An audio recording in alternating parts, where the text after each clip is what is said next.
Okay, so now we know the temperature of the star, its chemical composition, its luminosity, and its size. So what astronomers generally try to do then, if they have a collection of objects that have certain physical properties that have been determined, is try to classify them, try to put them together in groups that make sense. One way this was done was by two astronomers named Hertzsprung and Russell. And because nobody likes to spell out Hertzsprung and Russell all the time, we call their diagram the HR diagram, for Hertzsprung-Russell diagram. The Hertzsprung-Russell diagram classifies stars according to their luminosity and their surface temperature. And it's kind of an XY graph where luminosity is on the x-axis and temperature, surface temperature that is on the y-axis. I'm sorry. Luminosity is on the vertical axis, the y-axis, and surface temperature is on the horizontal or x-axis. The difference is luminosity increases as you would expect as you go up. Temperature, on the other hand, doesn't make as much sense. Temperature goes to the left, so it goes from cool on this side to hot on this side. So basically, you have dim stars down here, so anything on the lower part of the diagram is dim. Anything on the upper part of the diagram is bright. Anything on the left-hand side of the diagram is hot. Anything on the right-hand side of the diagram is relatively cool. Now, even the coolest stars are thousands of degrees on the surface, so cool is a relative term here. Okay. But for some reason, astronomers decided to make temperature increase to the left. I think that's because they wanted to use the spectral sequence O, B, A, F, G, K, M, going left to right. Okay, so you could put O here, B, A, F, G, K, M. We'll show you that on another diagram on the next page. But it turns out when stars are plotted on an HR diagram, when you take a group of stars that you know the distance to, and therefore you know the luminosity and temperature of on this diagram, 90% of them fall on this wavy line, this wavy line that goes from the upper left to lower right. And that's how you would sort of expect stars to behave. You would expect that the low temperature stars, the cool stars, if you will, would be not so bright, because we know that the surface temperature, or the surface brightness of a cool star is rather dim. Okay? And you would expect a really, really hot star to be very bright, because we know that the hotter the star is, the brighter its surface is.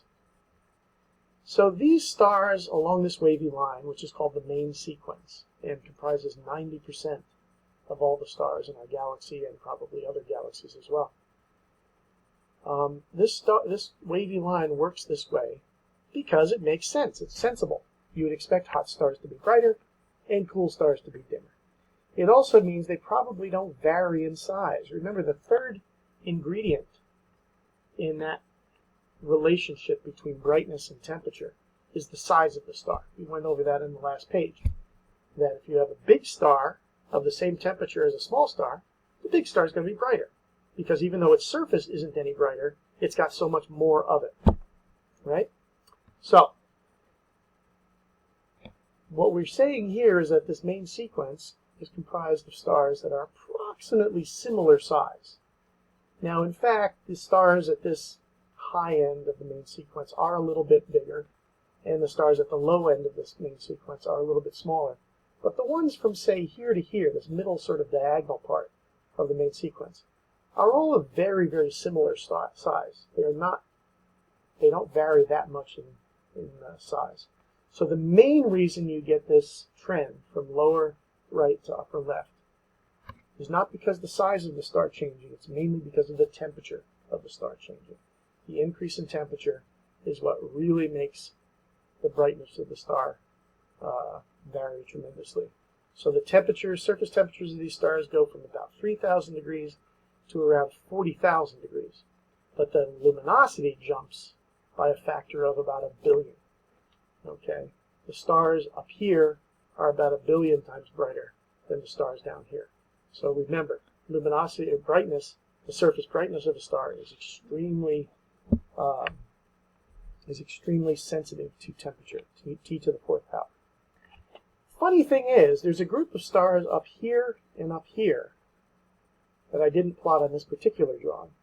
But these stars up here are bright, even though they're relatively cool. Remember, I said the right-hand side of the diagram is relatively cool, and yet these stars here are bright. How can a cool star be bright? What do you think?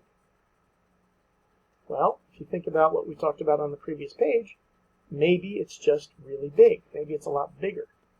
So maybe these stars up in the corner here, in the right-hand corner, are bright because they're so much larger than these guys. And in fact, that is true. The stars at the very top here are called supergiant stars. The ones down here are called giant stars. They are between 10 and 1,000 times the size of our sun.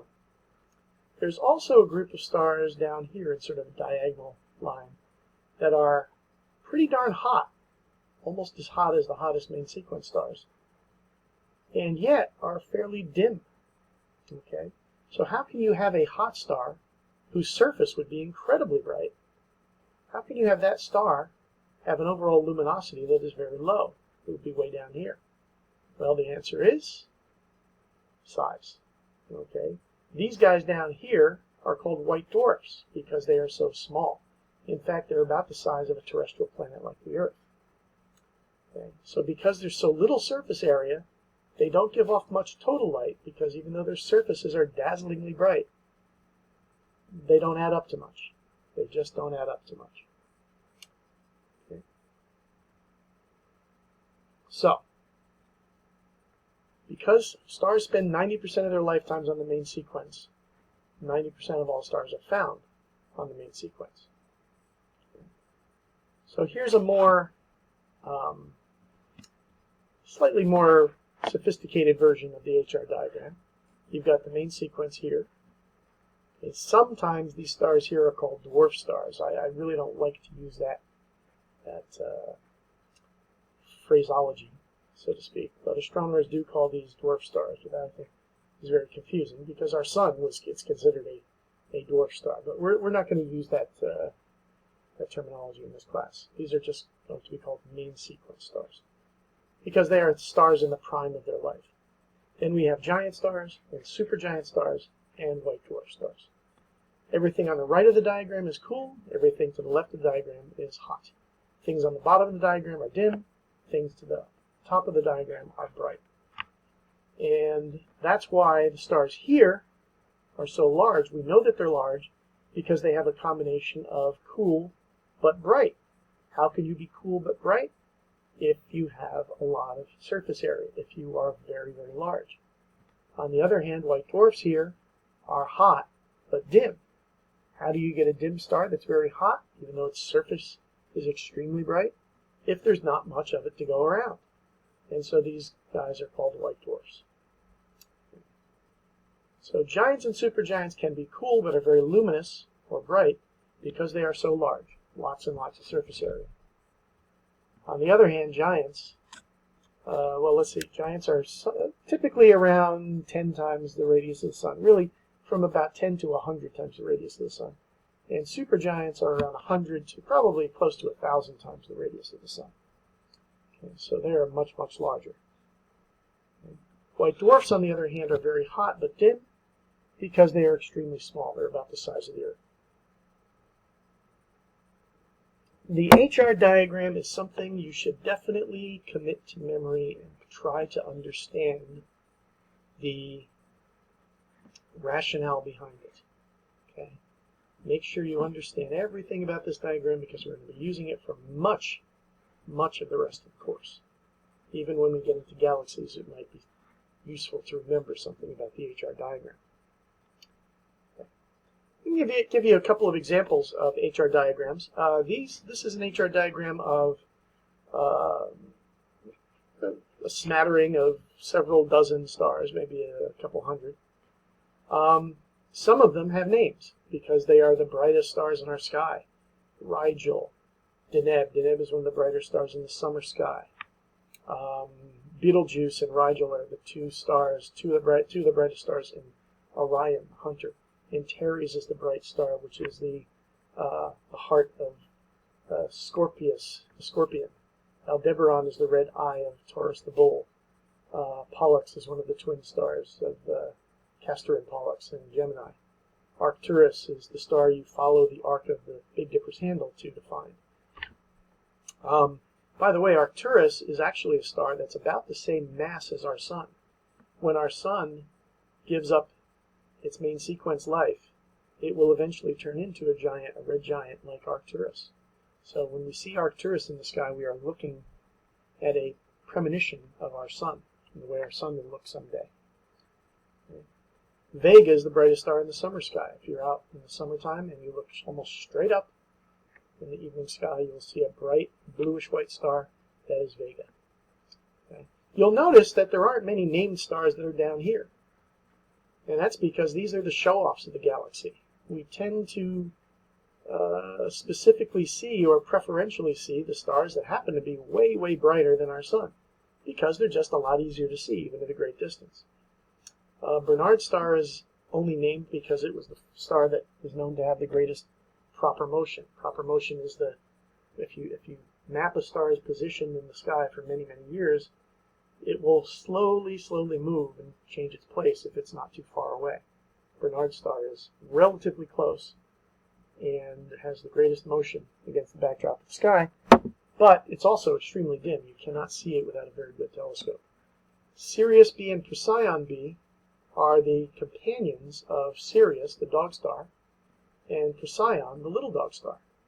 So these, it's kind of funny that Sirius and Procyon, the two brightest stars in the Big Dog and Little Dog, each have little sort of puppies following them around. Okay. Right. And here is another version of the HR diagram. Again, luminosity increasing this way, surface temperature increasing this way. You'll notice that this one has spectral type, this one has surface temperature, but the two are absolutely interchangeable. You'll also notice that there are colors here. The colored part of the graphs are not always seen in real life research graphs. But this is just to kind of show you where in the color spectrum the peak wavelength is, the peak of the star spectrum is. So you'll notice that there are diagonal lines on this one. The diagonal lines on this one show you lines of equal radius or equal size. And again, as I said, you'll see that the middle part of the main sequence here, those stars are all about the same size as the Sun. They might be maybe a couple times bigger, but it's not until you get here that you get to be 4, 5, 6, 7 times bigger. Okay.